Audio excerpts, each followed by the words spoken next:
Hey, how's everybody doing? Welcome back to Ask That Podcast here on YouTube. I haven't done one of these in a while because I don't have a lot of issues. I used to have a decent little run of this. I need to recollect it, but this is the Nom by Marvel, issue 13 from December of '87, so it probably came out like October. As you can see, it's a direct market copy. Got that nice little Follow the Mutants ad there, but look at that cover. Gorgeous Michael Golden cover. The Nom is one of those, I like my war comics. This is one, if it's a golden issue, which I think he did like the first year and a half, I'm going to grab it. And especially its price paid, which was like 65 cents. So let's check this one out. It's a great looking cover. So this is a Doug Murray written Michael Golden breakdowns. Bob Camp does the finishes. Phil Felix is letterer and colors. Mike Higgins editor. Consultant editor Larry Hama. Pat Redding's managing editor. Tom DeFalco is editor in chief. It's called Anna Wake Up. February 1967 on the road to something Air Force Base. And we're just going to get piles and piles of pages of gorgeous Michael Golden art. And he's talking about somebody who's getting ready to go home.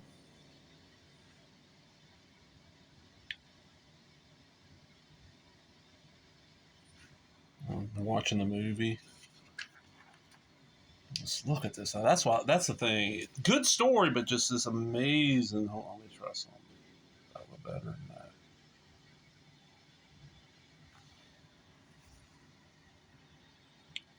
And this is one of those where after Golden left, the issues became a little bit harder to get by because I think it went to comic shop only. And for a while there, I mean, it sold well enough it kept going, but it wasn't a big seller. And the only issues that really, from my memory, that sold well when I was hitting comic shops regularly were like Punisher shows up. Originally, I don't think it was supposed to be in the Marvel Universe because the Vietnam War wouldn't make a lot of sense without a bunch of restrictions on heroes.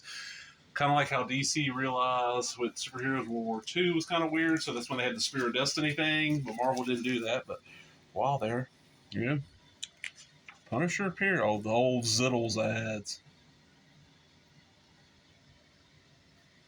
You had to name the Zits. And just like I said, gorgeous Michael Golden art.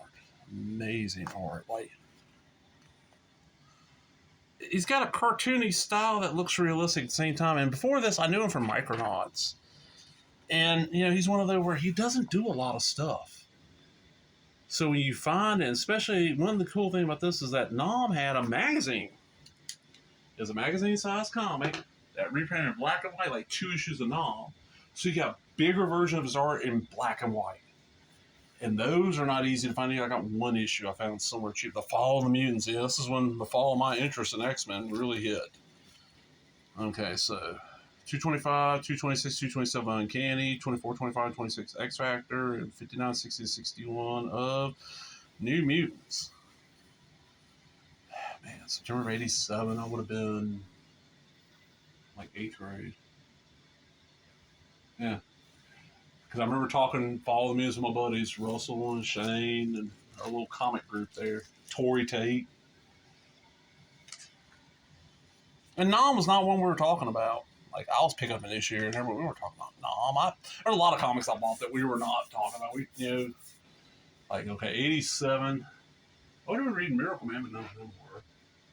I remember Russell in 87 finding his brother's copies of Watchmen in, like, a storage unit, and like, it ain't that good. I'm like, dude, are you crazy? Because I've been reading it. Or it might have been 88 by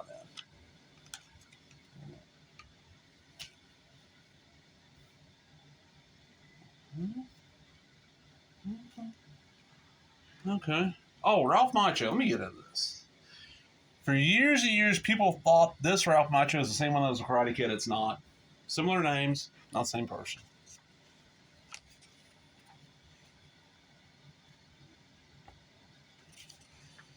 And then incoming and the Nom notes. And they give you like some slang terms there. And I'll wake up. Choose to keep track of how long they had to go into the country by counting down the number of days left. The last day was always a wake up because after you woke up, you headed for the Freedom Bird and went home. AO, Area Operations Area, which each unit were responsible for. Bird, Freedom Bird. The Magic Planet took you home. Bush, the jungle, the place where Charlie hung out. Charles, same as Charlie or VC, the enemy. Defoliant, chemical use, cut back on the green, improve vision, make it tougher for Charlie to hide. Fast mover, jet aircraft, usually the omnipresent F-4s. MAT, military air transport, the guys who handle most of the flights to and from Southeast Asia. PX, post exchange, a source supermarket for the GIs. Punji stick, a Charlie booby trap, a short pointed stake set to penetrate an army in the foot of anybody stepping on it. Short of time until D-Rose, getting ready to go home. Tansen Hut, a big airport near Saigonville, a little touch of Vietnamese culture that tend to cluster around our bases. And of course, Solo Avengers. Just gorgeous cover. And this one's in pretty good shape. Like, I should bag and board this. But I'm going to get out here, everybody. I hope you enjoyed it. If you read any, no, let me know.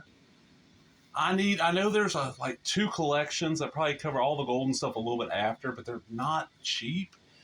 And honestly, I find these issues fairly often for $1 or less. So I think I might be able to get a full run till you get towards the end. I know the last few issues will be priced, but I think I might be able to piece together a full run for not too expensive. But I'll let everybody go. Laters.